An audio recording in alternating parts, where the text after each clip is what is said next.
All right, it's about 2 minutes to the top of the hour. All eyes are still at Parliament building, specifically the Senate, where the impeachment motion has been heard the last 2 days, yesterday and today, running late into the night. Now today too, they're still deliberating.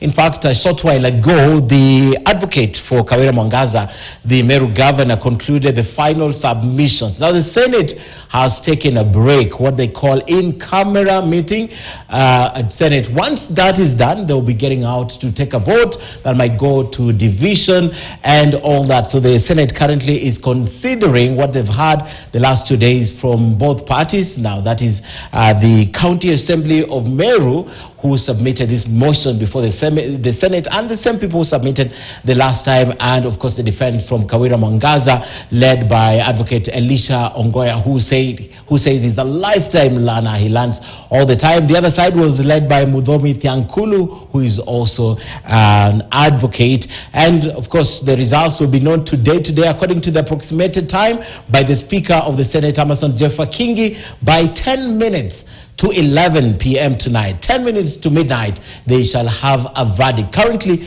they are considering that after hearing for 2 days. Well, I'd like to show you the reason why Governor Mwangaza is back at the Senate. Let's take a look at first the second impeachment before I take you back to the first impeachment and the reason, because I cut you short. We didn't get all the details. So let me break it down for you. Now, this is the second impeachment of Governor Mwangaza. They tried to impeach her last year in December, but Senate said I'll be telling you about the reasons that were fronted then. But first, the votes by the members of the County Assembly this time around were 59, 10 abstained. The total number of MCAs in the County Assembly are about 69, if I'm not wrong. This time round, unlike the last time, the majority leader in the County Assembly of Meru has moved this motion. Now, it's called Carrier Ivan Mawira. He is the member of the County Assembly for Mitungu. Not Mijungu, it's Mitungu. All right, so this second impeachment, let's take a look at the charges that have been brought to the Senate from the County Assembly of Meru. The first one is misappropriation and the misuse of the county resources, to the tune specifically of 78 million shillings, said to have been given to the relatives of the governor, something that has been discounted by the governor's defense side. They actually accounted for 2 million. The question that was asked, why 2 million and not 78 million shillings, less 76 million shillings? Now, the explanation is that the focus by the defense team was given to the 2 million that was allegedly given to the relatives of the governor. I have to say relatives in quote, because the governor has disputed, or the defense team has disputed, that some of those people mentioned, apart from the PA of the governor, long-time PA, by the way, who has been with the governor since her time in the National Assembly, and the bodyguard, the rest are not relatives to the governor, and there's nothing wrong employing those two because they've been with her.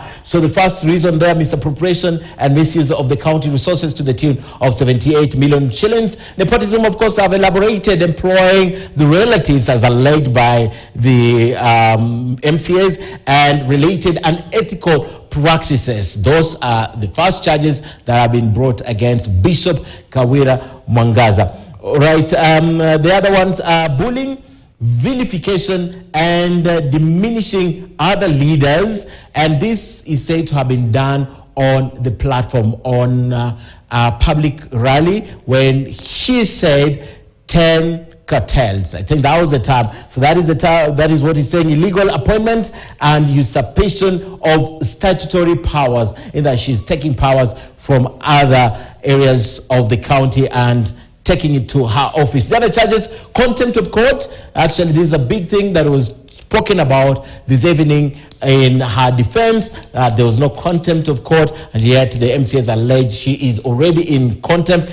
Illegally naming a public road after her husband, and a big issue in the county of Meru, and contempt of the county assembly. Allegedly, she was summoned by the county assembly. She declined. She said she had also a meeting with the deputy president. She couldn't go to the county assembly. The county assembly are saying she was actually in Meru on that day that they summoned her, but she declined to go. And there's a law that actually